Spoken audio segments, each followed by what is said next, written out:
नई Delhi railway station पर हुए हादसे में 18 लोगों की जान चली गई थी और दर्जनों लोग घायल हो गए थे।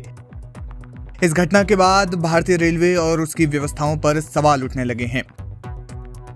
इस मामले को लेकर नई दिल्ली हाईकोर्ट में एक याचिका दायर की गई।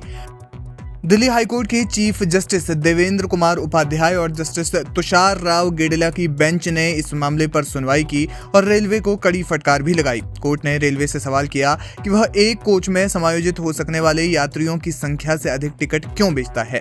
अदालत ने कहा, यदि आप एक कोच में समायोजित होने वाले यात्रियों की संख्या तय करते हैं तो आप टिकट बेचते क्यों हैं? टिकटों की संख्या उससे अधिक क्यों होती है? यही समस्या है। कोर्ट ने इस मामले में कहा कि याचिकाकर्ता ने जो याचिका दायर की है वो सिर्फ उस दुर्भाग्यपूर्ण हादसे तक ही सीमित नहीं है, बल्कि याचिकाकर्ता ने ये चिंता जाहिर की है कि रेलवे ने अपने नियमों का पालन किया होता तो ऐसी स्थिति पैदा ही नहीं होती।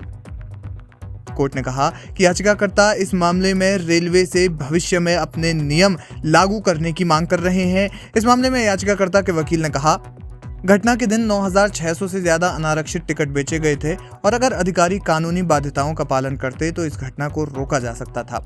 अगर रेलवे अपने नियमों और प्रावधानों का पालन करता तो बहुत सी चीजें रोकी जा सकती थी।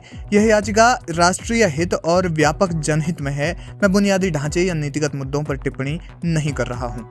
इसके बाद इस मामले में additional solicitor general Tushar Mehta ने कहा कि इस मामले को प्रतिकूल तरीके से नहीं लिया गया। रेलवे कानून और नियमों का पालन करने के लिए बाध्य है।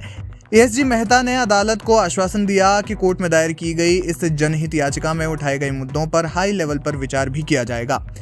जस्टिस देवेंद्र कुमार उपाध्याय की पीठ ने इस मामले पर नाराजगी जाहिर की है। इस मामले में अगली सुनवाई 26 मार्च को होनी तय हुई है। आपको बता दें कि 15 फरवरी को रात करीब 10 बजे नई दिल्ली रेलवे स्टेशन के प्लेटफॉर्म नंबर 14, 15 और 16 पर भगदड़ मच गई थी। उस दिन शनिवार था और लोग वीकेंड पर छुट्टी होने के कारण प्रयागराज महाकुंभ में जा रहे थे, लेकिन भीड़ ज्यादा होने के कारण कुछ लोग ट्रेन में नहीं चढ़ पाए। इसके बाद स्पेशल ट्रेन की अनाउंसमेंट हुई तो सीढ़ियों पर भगदड़ मची, जिसमें 18 लोग मौत के गर्त में समा गए। बहरहाल इस मामले में सुनवाई जारी है। आगे क्या कुछ होगा वो अपडेट लाइव हिंदुस्तान आप तक पहुंचाता रहेगा।